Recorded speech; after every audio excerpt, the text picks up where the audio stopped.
વાતો માંડવા બેસીએ ને મિત્રો તો આપણા સૌની વાત નીકળે જ, પણ એ વાત ખાસ ક્યારે બની જાય છે ખબર છે? જ્યારે તેમાં કંઈક હટકે ઉમેરે. મારી વાતમાં આજે આપણે કંઈક હટકે કરનાર અને વિચારનાર ડૉક્ટર સમીર સાવલિયા સાથે વાતો કરવાના છે. સાંભળતા રહો આજનો એપિસોડ.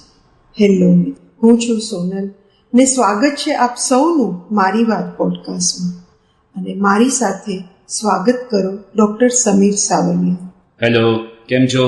બસ એકદમ મજામાં. ખૂબ ખુશી છે મને કે આજે તમે મારી વાતમાં તમારી વાત કરવાનું છે. મને પોડકાસ્ટ પર બોલાવવા માટે સોનલબેન તમારો ખૂબ ખૂબ આભાર. હું બહુ જ એક્સાઇટેડ છું તમારી જોડે આ પોડકાસ્ટ કરવા માટે. થેન્ક યુ સમીરભાઈ. ડૉક્ટર સમીર ડેન્ટિસ્ટ છે. ડૉક્ટરી ભણ્યા પછી હજી કશું કરવું ના વિચારે 8 વર્ષ પહેલાં બુક્સ એન્ડ બ્લિસ ક્લબની શરૂઆત કરી છે. નિયમિતપણે આ ક્લબ દર મહિનાના પહેલા રવિવારે મળે છે.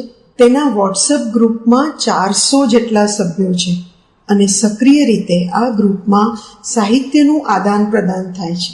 મને કહેતા ખૂબ ખુશી થાય છે કે હું પણ આ ક્લબમાં સભ્ય છું. ડૉક્ટર સમીર, ડૉક્ટરી અને બુક ક્લબની શરૂઆત, આ જોડાણ કેવી રીતે થયું? તમે પેલી એક હમણાં બહુ જ પ્રખ્યાત થઈ એવી લાઈન સાંભળી જશે કે ફિતૂર હોતા હૈ હર ઉમ્ર મેં જુદા જુદા, ફિતૂર હોતા હૈ હર ઉમ્ર મેં જુદા જુદા, ખિલોને માશૂકા रुतबा और खुदा. વાહ વાહ. તો 2014માં મને ખુદા એટલે કે ઈશ્વર કે ડિવાઇન એની ખોજ કરવા માટેનો ફિતૂર એટલે કે મને એનો ચસ્કો લાગ્યો. એ ક્યાંથી મેળવવો એ મને ખબર નહોતી. હવે એ મેળવવા માટે મેં પુસ્તકોમાં એની શોધ કરવાની શરૂઆત કરી. પુસ્તકોમાં 4 વર્ષ એટલે કે 2014 થી 2018 સુધી મેં અઢળક પુસ્તકો વાંચ્યા. Self help, spiritual, motivational, biography, બહુ બધું. પણ એના વાંચ્યા છતાં પણ મને સંતોષ ના થયો અને ત્યારે મારા મનમાં એક વિચાર જાગ્યો કે હું ગમે એટલું જાણી લઉં એ હંમેશા લિમિટેડ એટલે મર્યાદિત રહેશે. પણ મારા જેવા બીજા વાંચકો હોય કે જેમને જીવનના અનુભવો છે એમની સાથે જોડાઈને કદાચ હું ડિસ્કશન કે સંવાદ કરું તો મને હજી જીવનની અંદર જે જોઈએ છે એ મળે. તો આ વિચારથી પછી મેં 2018માં બુક્સ એન્ડ બ્લિસ ક્લબની શરૂઆત કરી. ઓકે, તો પછી એની થોડીક પ્રક્રિયા કહો કે કેવી રીતે એમાં લોકો જોડાયા, કેવી રીતે તમે એની જાહેરાત કરી, કેવી રીતે રચના કરી? ઓનેસ્ટલી આની છે ને મોટા ભાગની ક્રેડિટ જાય છે એક પબ્લિક સ્પીકિંગ પ્લેટફોર્મ છે Toastmasters International. Toastmaster International એ વર્લ્ડ વાઇડ ચાલતું નોન પ્રોફિટ ઓર્ગેનાઇઝેશન છે જે મેં 2018માં જોઈન કર્યું. એ ત્યાંનું જે ફોર્મેટ હતું, ત્યાંની જે મીટિંગ હોય છે જે 3 પાર્ટમાં ડિવાઇડેડ હોય છે અને ત્યાંના જ એક પ્રોજેક્ટના ભાગરૂપે મેં બુક્સ એન્ડ બ્લિસ ક્લબની શરૂઆત કરી. અને એનું જે ફોર્મેટ હતું કે 3 ભાગમાં ડિવાઈડ કરવું જોઈએ તો એ પ્રમાણે મેં આ બુક ક્લબની જે મીટિંગ 3 ભાગમાં ડિવાઈડ કરી. અને ત્યાં જે સ્ટ્રક્ચર છે કે ત્યાં 18 વર્ષથી લઈને 70-80 વર્ષની વ્યક્તિઓ આવતી હોય છે, અલગ અલગ પ્રોફેશનલ બેકગ્રાઉન્ડની વ્યક્તિઓ આવતી હોય છે. તો મારી પણ એવું જ વિઝન હતું કે બુક્સ એન્ડ બ્લિસ ક્લબમાં પણ આવું જ વાતાવરણ રહે કે જ્યાં ડાયવર્સિટી હોય, વેરાયટી હોય. એટલે લાઈફ એના જે મૂળભૂત સ્વરૂપે એટલે જે ડાયવર્સ છે એવા જ વાતાવરણમાં આપણે બધું ડિસ્કસ કરીએ તો કોઈ પણ આસ્પેક્ટ જીવનનો બાકી ના રહી જાય. એટલા માટે અમે એનું જે બંધારણ કે સ્ટ્રક્ચર જે છે બુક્સ એન્ડ બ્લિસનું એવું રાખ્યું છે કે અમે 3 ભાગમાં મીટિંગને ડિવાઈડ કરી અને બુક રિવ્યુ, ઓથર ઇન્ટરેક્શન કે પછી એન્ટરટેનમેન્ટમાં જે આપણે ગેમ્સ ને એવું રમતા હોય છે આ રીતેનું બંધારણ કર્યું છે. જે તમે એની ટેગલાઇન રાખી છે એજ્યુકેટ, એક્સપ્રેસ અને એન્ટરટેનમેન્ટ, એટલે એ જે છે આ એના ભાગ પ્રમાણે જ એની ટેગલાઇન આવી રાખી છે. પહેલા અમે એવું નક્કી કર્યું હતું કે 3 ભાગમાં કરવું, પછી એ 3 ભાગમાં કઈ વસ્તુઓ રાખવી એના પ્રમાણે અમે આ 3 શબ્દો શોધ્યા. કેમ કે મને એવું લાગે છે કે કોઈ પણ જીવિત વ્યક્તિની કોઈ પણ સમયે, કોઈ પણ ક્ષણે કે જીવનના કોઈ પણ તબક્કામાં 3 જરૂરિયાતો હોય ને હોય જ. એક એજ્યુકેટ એટલે કે લર્નિંગ. એવું કોઈ વ્યક્તિ નથી કે જે એવું કહી દે કે મને બધું આવડી ગયું છે અને હવે મારે કંઈ નવું શીખવાની જરૂર નથી. લર્નિંગ તો કોન્સ્ટન્ટ ચાલતી વસ્તુ છે કે જે 50 વર્ષના વ્યક્તિએ કે 80 વર્ષના વ્યક્તિએ કંઈક ને કંઈક શીખતું રહેવું જ પડે. એટલે એક એ શબ્દ હતો. બીજો હતો એક્સપ્રેસ. આપણે માણસો છીએ, આપણે કંઈક ને કંઈક અનુભવીએ છીએ. જે આપણે અનુભવીએ છીએ જો એ વ્યક્ત ના કરીએ ને કોઈ પણ ક્ષણે, પછી એ ખુશી હોય, ક્રોધ હોય કે હતાશા હોય, જો એ આપણે વ્યક્ત ના કરીએ ને તો આપણી અંદર કંઈક રૂંધાઈ જાય, જેને લીધે આપણને જીવવાની મજા ના આવે. એટલે બીજી આપણી જે રિક્વાયરમેન્ટ હોય છે એ એક્સપ્રેસ એટલે કે વ્યક્ત કરવું. અને ત્રીજી જે મને લાગે છે કે આ જીવનમાં ભલે ઈશ્વર હોય કે ના હોય, પણ આ જીવનમાં ઇનઇક્વાલિટી, ક્રાઇમ અને એટલું બધું ક્રૂરતા પણ છે આ જીવનમાં કે જેને લીધે એને સહન કરવા માટે દરેક વ્યક્તિને સમયાંતરે એન્ટરટેઇનમેન્ટ એટલે કે મનોરંજનની જરૂર પડે, તો જ એ વ્યક્તિ જીવનમાં આગળ કંઈક વિચારી શકે. એટલે આ 3 જરૂરિયાતના શબ્દો પ્રમાણે અમે આ ટેગલાઇન બનાવી છે બુક્સ એન્ડ બ્લિસની, કે અમારું ક્લબ વ્યક્તિની આ 3 મૂળભૂત જરૂરિયાત જે છે એને પ્રોવાઈડ પૂરી પાડે. આ રવિવારે 76મી મીટિંગ થઈ, બરાબર? Yes. તો પહેલી મીટિંગ વિચારો છો અને આ આખી જે 76 મીટિંગ સુધીની જે સફર છે કેવી રહી? એમ કેટલા સભ્યો પહેલા જોડાયા હતા અને અત્યારે કેટલા જોડાયા છે, કેવી રીતે જોડાતા ગયા? આ તમે બહુ સરસ સવાલ કર્યો. અને કોઇન્સિડેન્ટલી આ જે સફર છે 76 મીટિંગ સુધી એને પણ 3 ભાગમાં જ ડિવાઈડ કરી દઈશું. પહેલો ભાગ 2018 નવેમ્બર થી લઈ અને માર્ચ 2020 એટલે કે કોરોના આવ્યો એની ત્યાં સુધી અમારી મીટિંગ એકદમ વ્યવસ્થિત દર મહિનાના પહેલા શનિવારે સાંજે 6 થી 8 અમે મળતા હતા, ઓફલાઈન મીટિંગ મળતા હતા. પહેલો ભાગ એકદમ સરસ રહ્યો. પછી કોરોના આવ્યો એટલે આપણે બધાએ ઘરમાં જતું રહેવું પડ્યું. ઓફલાઈનની જગ્યાએ ઓનલાઈન મીટિંગ થવા માંડી. લોકોનો રસ ઓછો થવા માંડ્યો. જે આપણું જોડાણ થવું જોઈએ મીટિંગમાં એ નહોતું થતું. એટલે 2020 એપ્રિલથી લઈને 2022 ડિસેમ્બર સુધીનો બીજો ભાગ કે જ્યારે ઘણી વખત તો એવું થયું કે 6 મહિના સુધી એક પણ મીટિંગ નહોતી થઈ, એવો સમય આવી ગયો હતો. પણ ડિસેમ્બર 2022 પછી વળી પાછું અમુક એવા અમારા એન્થુ સભ્યો કે જેનો હું ખૂબ જ ગ્રેટફુલ છું, એમને બીડું ઉપાડ્યું કે આપણે ફરી રિવાઇવ કરીએ. અને ડિસેમ્બર 2022 પછી અમારો ત્રીજો તબક્કો ચાલુ થયો કે જેના પછી અમે શનિવારની જગ્યાએ રવિવારે મીટિંગ કરી, શરૂઆતમાં મોર્નિંગ બુક પાર્ટીના નામથી. અને ત્યારથી સતત દરેક મીટિંગમાં સભ્યો વધતા જ જાય છે અને બહુ જ ફૂલ ફ્લેજ એક્ટિવ મીટિંગ સ્ટાર્ટ થઈ ગઈ છે. તો આ રીતે 3 પાર્ટમાં અત્યાર સુધીની સફર રહી છે. હવે આગળ જોઈએ કઈ રીતે થાય છે. ક્યારે એવું નથી લાગતું કે હવે બસ થઈ ગયું કે કંટાળો આવે છે? એકદમ પ્રામાણિકતાથી સાચું કહું ને તો હું વ્યવસાય ડેન્ટિસ્ટ છું, તો ઘણા ડેન્ટિસ્ટો રવિવારે કામ કરતા હોય છે. ત્યારે મને વિચાર આવે કે આ લોકોને કે લાઈફમાં બીજું કંઈ હોય છે કે નથી હોતું, સોશિયલ કે એન્ટરટેનમેન્ટ ને એવું. એની જ જગ્યાએ હું એ જ રવિવાર કે જ્યારે લોકો ડેન્ટિસ્ટ એટલે કે વ્યવસાયિક રીતે કામ કરતા હોય ને એ રવિવારે હું ખુશી બુક્સ એન્ડ બ્લિસ માટે કંઈ પણ કરવા માટે તૈયાર હોઉં છું. અને પહેલા તો એક જ ક્લબ હતી કે જ્યારે books and bliss main club હતી. હવે તો બુક્સ એન્ડ બ્લિસ જુનિયર પણ સ્ટાર્ટ થઈ ગઈ, એટલે મહિનાના 2 રવિવાર. પણ મને એક પણ રવિવારે થાક નથી લાગતો. એનો ઉલટાનું એવું હોય છે કે આ રવિવારે શું વધુ એક્સાઇટિંગ કરીશું આપણે મીટિંગમાં, શું નવું પીરસીશું, શું નવું જાણવા મળશે, લોકો સાથે ઇન્ટરેક્ટ કરવા મળશે કે જે મને અને મારા જે બીજા મેમ્બર્સ છે એમને રિચાર્જ કરી દેશે, રિજુવેનેટ કરી દેશે. એટલે થાક લાગવાની કે કંટાળો આવવાની તો કોઈ વાત જ નથી આવી હજી સુધી લકીલી. અને આગળ પણ મને દેખાઈ નથી રહી કે એવું કંઈક થશે. ખરેખર તો આ એક ટાઈપનું મારું, જેને આપણે આજના સમયમાં એક નવો શબ્દ આવ્યો છે ને, રૂટીનમાંથી બ્રેક લેવો કે પછી એસ્કેપ ફ્રોમ રિયાલિટી, જે આપણે એક શબ્દ આવ્યો છે, તો આ એક એસ્કેપિઝમ છે મારી રૂટીન લાઈફમાંથી. એટલે હું ખરેખર તો આને બહુ જ એન્જોય કરું છું. બહુ સરસ. આમ તો હું પણ નિયમિત આવું છું એટલે આ વાત હું પણ જાણું છું કે ત્યાં લગભગ બધા જે આવનાર સભ્યો છે એ રિચાર્જ થઈને જ જતા હોય છે. હું પોતે પણ લગભગ મારા આખા મહિનાની એનર્જી જાણે એ બુક ક્લબમાંથી જ મેળવું છું. એક બીજો મને પ્રશ્ન તમને પૂછવાનું મને એવું થાય છે કે લોકો એવું કહે છે કે સોશિયલ મીડિયાના યુગમાં પુસ્તકો બહુ વંચાતા જ નથી. આ બુક ક્લબને લઈને તમારો અનુભવ શું કહે છે? હું તો એમ કહું છું કે સોશિયલ મીડિયાને લીધે ખબર પડી લોકોને કે આવા પુસ્તકો છે. હવે મેં 2007-8માં જ્યારે વધુ ઊંડાણ લેવલથી વાંચવાનું શરૂ કર્યું ત્યારે હજી સોશિયલ મીડિયા એટલું હતું નહીં 2007-8માં. તો ત્યારથી લઈને 2014 સુધીની વાત કરો તો ત્યારે કયા લેવલના પુસ્તકો હતા એનો મને એટલો આઈડિયા નહોતો. એટલે હું તો એમ કહું છું કે સોશિયલ મીડિયાને લીધે લોકો જાણતા થયા કે આ લેવલના પુસ્તકો હોય છે, એક વસ્તુ. બીજી વસ્તુ, હવે સોશિયલ મીડિયામાં લોકો એ પણ જોતા હોય છે કે ચલો આ એક પુસ્તક વાંચે છે તો મને પણ આમાં ક્યુરિયોસિટી જાગે.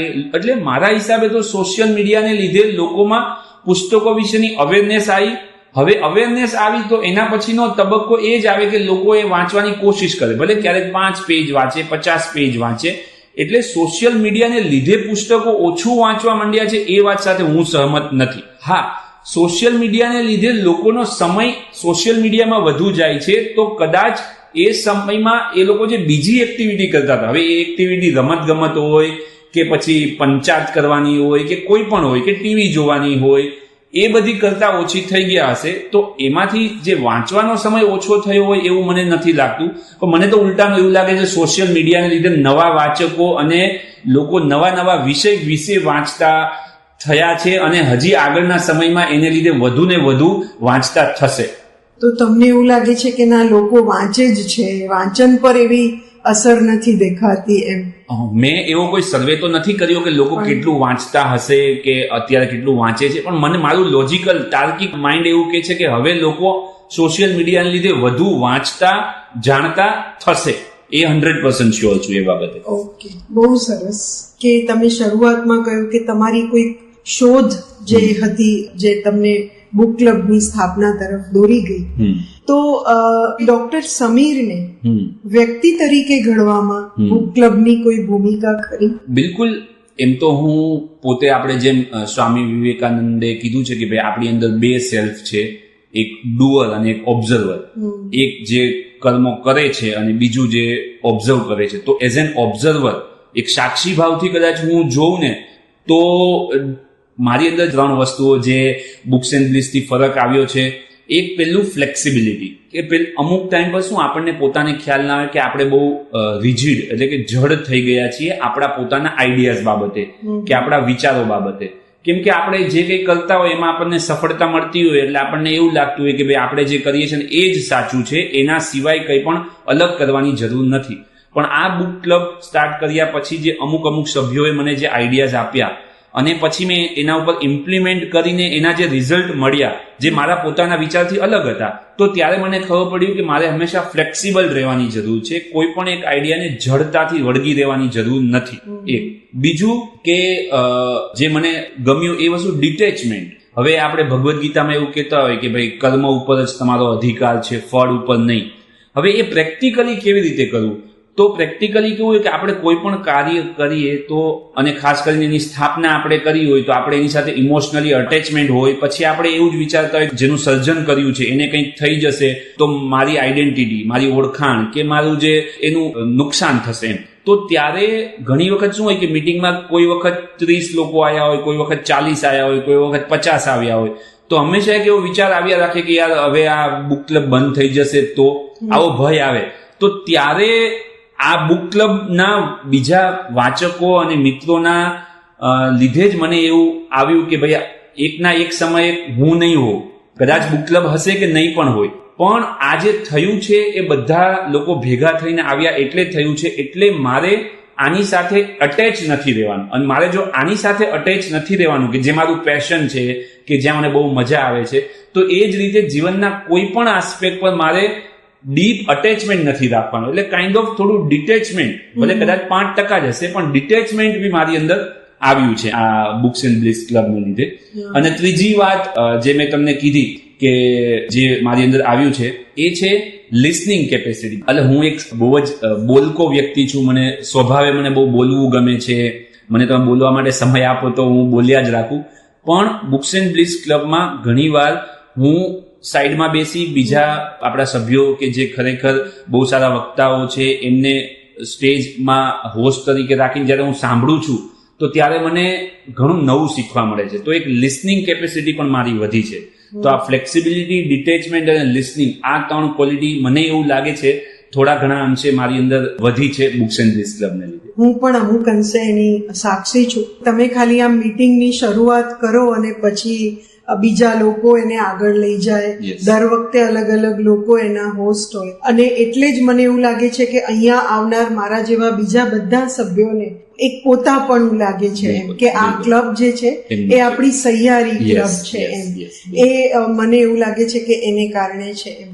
એક બીજો પ્રશ્ન મને એ થાય છે કે આપ પણ શું નિયમિત વાંચો છો અને કેવા પ્રકારનું વાંચો છો? કદાચ જાણીને આશ્ચર્ય થાય કે આંચકો લાગે, પણ હું નિયમિત નથી વાંચતો છેલ્લા 2-3 વર્ષથી. મારી પોતાની પેટર્ન એવી હતી કે મને જ્યારે કોઈ પણ વસ્તુની તલબ લાગે ને એટલે એ વસ્તુ મને પુષ્કળ પ્રમાણમાં જોઈએ, જ્યાં સુધી મારી એ તરસ छिपाય નહીં ત્યાં સુધી. તો 2014 થી લઈને કદાચ 2024 સુધી મેં અઢળક પુસ્તકો ખૂબ જ સ્પીડમાં અને ખૂબ જ ઇન્ટેન્સિટીથી વાંચ્યા. હવે કોઈ પણ નવી માહિતી કરતા હું જ્યારે જરૂર પડે ને ત્યારે જે જૂની બુકો કે જે બુક મને એવું લાગે કે મેં મારી પાસે વસાવી રાખવી જોઈએ, જે મેં લાઇબ્રેરી મારી ક્રિએટ કરી છે, એને સમયાંતરે રિવાઇઝ કરતો રહેતો હોય છું. પણ એવરી ડે એટલે કે દરરોજ કે એવરી વીક વાંચવું એ રીતનું વાંચન મારું નથી રહેતું હમણાં. અને આઈ એમ હેપી વિથ ઇટ કે મારે એવું, મને એનો કોઈ અફસોસ નથી કે મારે આજે આટલું વાંચવું હતું, નથી વાંચી શક્યો.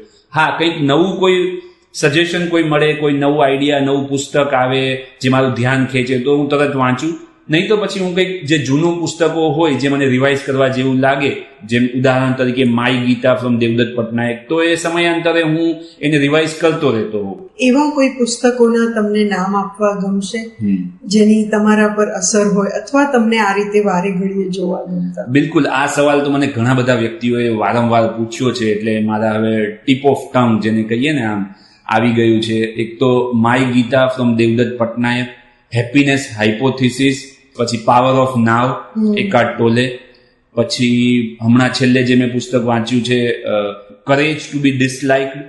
હા, બીજું એક પુસ્તક હું કહીશ કે ડિફિકલ્ટી ઓફ બીઇંગ ગુડ.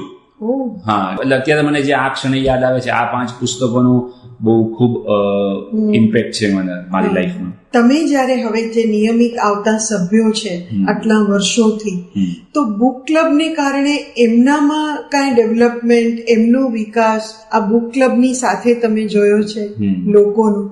મને તો એ જ, મારું ધ્યાન તો એના પર જ હોય છે. મેં જેમ કીધું, જેમ સાક્ષી ભાવે હું મારું જોઈ શકતો હોય તો હું બીજાનું પણ જોતો જ હોય. અને તમે એવું મને પૂછો કે ભાઈ આ 8 વર્ષની અંદરની જર્નીમાં મારું એકમાત્ર અચીવમેન્ટ તો એ છે જે બુક ક્લબના મેમ્બર જે છે આટલા સમયથી, જે રેગ્યુલર આવે છે 8 વર્ષથી, અમુક લોકો 5 વર્ષ પહેલા જોડાયા, અમુક 3 વર્ષ કે 2 વર્ષ, એ લોકોની લાઈફનું જે ટ્રાન્સફોર્મેશન છે ને એ જ મારા લાઈફનું સૌથી મોટો રિવોર્ડ છે ફ્રોમ બુક્સ એન્ડ બ્લિસની જર્નીમાંથી. એટલે એવા વ્યક્તિઓને હું જોઈને બહુ જ આનંદિત થતો હોઉં છું કે હું ક્યાંક ને ક્યાંક નિમિત્ત બન્યો આ બુક ક્લબના માધ્યમથી, કે હું એમના જીવનની અંદર જેવું એ ઈચ્છતા હતા, ધારતા હતા, એવું એમની અંદર ટ્રાન્સફોર્મેશન આવ્યું. તો એવા તો ઘણા ઉદાહરણો છે અમારા બુક ક્લબમાં. તમારું નામ સૌથી પહેલા આવે છે એમ કેવું તો તમને તો મારા બ્રાન્ડ એમ્બેસેડર બનાવી દેવા છે બુક્સ એન્ડ બ્લિસના. કેમ કે મારી બહુ ઈચ્છા હતી કે હું બુક રિવ્યુ ને એ બધું કરું, પણ કોઈ દિવસ હિંમત જ નહોતી આવતી. પણ બુક્સ એન્ડ બ્લિસ ક્લબનું જે એન્વાયરમેન્ટ છે, જે બિલકુલ નોન જજમેન્ટલ છે, આટલા 40-50 લોકોની વચ્ચે પણ એવું ફીલ જ નથી થયું કે સહેજ પણ ડર હોય કે કોઈ મને જજ કરશે. તો મને એવું લાગે છે કે મારું પહેલું બુક રિવ્યુ હું અહીંયા કરી શકી. એવી જ રીતે હોસ્ટ કરવાની જે મારી ઈચ્છા હતી એ પ્રયત્ન પણ મેં અહીંયા કર્યો એમ. તો આ બધા જે થોડા ને આવા તો મારા જેવા તો બહુ બધા લોકો છે, એટલે મને તો એવું કે બુક ક્લબની જે અસર છે એ સભ્યો પર પણ બહુ જ પોઝિટિવ દેખાઈ રહી છે એમ. ડોક્ટર સમીર સાવલિયા માટે બુક્સ એન્ડ બ્લિસ ક્લબનું શું મહત્વ છે? પાછા હું 3 શબ્દો કહીશ. 3 વસ્તુ છે. એક છે કેથાર્સિસ, એટલે કે આપણે જે લાગણીઓમાં અનુભવતા હોય ડે ઇન ડે આઉટ, એ વસ્તુ ઘણી વખત આપણા મનની અંદર ઘર કરી જાય અને આપણે એ વસ્તુ કોઈને કહી ના શકતા હોય, તો દર મહિને એકવાર ત્યાં બુક્સ એન્ડ બ્લિસ પેજ પર આવીને કે પછી આપણા વોટ્સએપ ગ્રુપની અંદર પણ મારી અંદર જે પણ લાગણીઓ હોય એ કાં હું લખીને કહી દઉં અને કાં પછી હું ત્યાં આવીને બોલીને કહી દઉં. એટલે મારી અંદર કંઈ પણ જાતનું જેને કહીએ ને ઘૂંટણ કે એવું કંઈ રહેતું નથી. એટલે એક તો કેથાર્સિસ છે બુક્સ એન્ડ બ્લિસ. બીજું છે હોપ. કે બુક્સ એન્ડ બ્લિસ ક્લબ એટલું ડાયવર્સ મેમ્બર્સ છે ને, એટલે મને કોઈ પણ જાતની જયારે ચિંતા, એન્ઝાયટી કંઈ પણ થાય, કોઈ પણ આસ્પેક્ટ, ફાઇનાન્શિયલ આસ્પેક્ટ હોય, હેલ્થ આસ્પેક્ટ હોય, રિલેશનશિપ આસ્પેક્ટ હોય, તો મને ખબર હોય કે આ ક્લબના બધા સભ્યો મારા પાસે બેકઅપ તરીકે છે. એટલે આના થ્રુ જ આ જગતની અંદર કે મારા શહેરની અંદર કે બધી જગ્યાએ પોઝિટિવિટીની એક હોપ છે, જીવન માટેની એક આશાનું એક કારણ છે મારા માટે બુક્સ એન્ડ બ્લિસ ક્લબ. અને ત્રીજું છે એન્થુઝિયાઝમ.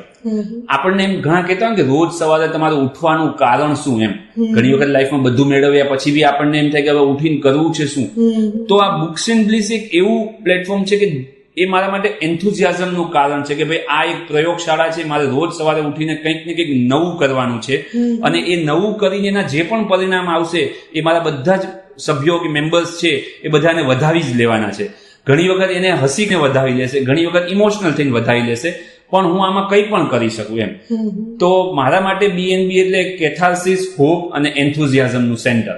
વાહ, 3 બાબત કન્સિસ્ટન્ટ ચાલી આવે છે આપણી વાતમાં. ક્લોઝિંગ શબ્દો તમને જો કાંઈ કહેવા હોય તો શું? આજકાલના સમયનો જે સૌથી ફેમસ શબ્દ થયો છે એ છે ગ્રેટફુલનેસ.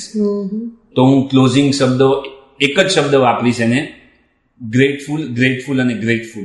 આઈ am super grateful to those people કે જે લોકો બહુ જ એક્ટિવલી, પેશનેટલી કામ કરે છે, ક્યારે પણ એ જોયા વગર કે એમને ક્રેડિટ મળે છે કે નહીં, કે એ લોકો ફાઉન્ડર છે કે નહીં, એમના માટે હું સુપર ગ્રેટફુલ છું. એટલે હું એમ કહીશ કે આ બુક્સ એન્ડ બ્લિસ ક્લબ આગળ જઈને શું કરશે મને નથી ખબર, પણ આ બુક્સ એન્ડ બ્લિસ ક્લબે મારી પોતાની પર્સનલ લાઈફની અંદર બહુ જ મને જેમ મેં કીધું એમ હોપ અને એન્થુઝિયાઝમ આપ્યું છે, અને એના માટે હું બસ જેટલા મારા મેમ્બર્સ છે અત્યારે એ બધાને હું ગ્રેટફુલ છું. તમને મિત્રો પણ ઘણા આપ્યા છે ને? મતલબ એમ કહેવા જાઉં, મારાથી મોટી ઉંમરના હોય કે નાની ઉંમરના હોય, બધા મિત્રો ભાવે જ મારી સાથે રહ્યા છે. એટલે આ પ્લેટફોર્મ થી બધું જ મળ્યું છે, એમ ફ્રેન્ડ, ફેમિલી, મેન્ટર, બધું જ આ પ્લેટફોર્મ પરથી મળી જાય છે. અને એ પણ કોઈ પણ જાતનો તમારી ઉપર અધિકાર જમાવ્યા વગર. એ સૌથી મહત્વનું, જે તમે કીધું નોન જજમેન્ટલ રીતે તમને કે છે. અને મારું એક ઓબ્ઝર્વેશન એ પણ રહ્યું છે કે આ જે વાતો તમે કરો છો કે ત્યાં એની જે વેલ્યુઝ છે, ફન, ઇન્ક્લુઝિવિટી, રિસ્પેક્ટફુલ ડાયલોગ અને ઇક્વાલિટી, તો આ જળવાઈ રહે બંને મીટિંગમાં પણ અને વોટ્સઅપ ગ્રુપમાં. મને એવું લાગે છે કે એડમિન તરીકે આ ભૂમિકા તમે એટલી સરસ રીતે ભજવો છો કે એને આ બાબતને ગ્રુપના બધા જ સભ્યો એકનોલેજ કરે છે. અને એટલે જ આટલા બધા લોકો મીટિંગમાં આવે કે ના આવે, પણ વોટ્સઅપ ગ્રુપનો ભાગ છે તો પણ એમને એવું જ લાગે છે કે અમે બુક્સ એન્ડ બ્લિસ ક્લબના સભ્યો છીએ. તમે બહુ સાચી વાત કરી, અને એ બાબતે હું એટલું કહીશ કે જ્યારે તમને એવું લાગે ને કે ભાઈ મીટિંગમાં ભલે 40 લોકો આવે, પણ 8 વર્ષથી જો 400 લોકો બુક્સ એન્ડ બ્લિસના વોટ્સએપ ગ્રુપમાં જળવાઈ રહ્યા છે, ઇટ મીન્સ તમને સાયકોલોજીકલી એવું લાગે કે લોકોને તમારા કન્ટેન્ટની કે તમારી જે વાત છે એની વેલ્યુ છે. એટલે એનાથી પણ આપણને છે ને બહુ કોન્ફિડન્સ મળે આપણે જે કરતા હોય ને. એટલા માટે પણ હું એ લોકોને બહુ જ ગ્રેટફુલ છું કે એ લોકો ત્યાં જળવાઈ રહ્યા છે એમ વોટ્સએપ ગ્રુપમાં. એટલે આવે કે ના આવે એમની હાજરી છે. હાજરી વર્તાઈ રહે. બરાબર. તો ડોક્ટર સમીર, મારી વાતમાં આપની વાત શેર કરવા બદલ આપનો ખૂબ આભાર. Thank you so much. મને આટલા સરસ તમે સવાલો પૂછ્યા જેનાથી મારી અંદર જે પણ વિચારો કે લાગણી હતી એ હું વ્યક્ત કરી શક્યો. Thank you so much Sonalben. Thank you. મિત્રો, જ્યારે પણ આપણે ડોક્ટર સમીરને મળીએ ને ત્યારે તે ઉત્સાહથી ભરેલા લાગે. તેમનું સેન્સ ઓફ હ્યુમર તો એવું છે કે તેમને ટક્કર આપે તેવી વ્યક્તિ હજી શોધવાની બાકી છે. ડોક્ટરી સાથે તે કશું ન કરે તો પણ ચાલે તેમ જ છે, પણ આમ કશું ખટકે કરવાની તેમની ઈચ્છા તેમની વાતને ખાસ બનાવી દે છે. તેવું જો મારી જેમ તમને પણ લાગ્યું હોય ને મિત્રો, તો જણાવજો, મને ખૂબ ગમશે. આપના પ્રતિભાવોની હું રાહ જોઉં છું, તેની આપને ખબર જ છે. આવતા એપિસોડમાં ફરી મળીશ નવી વાત સાથે. ત્યાં સુધી આવજો.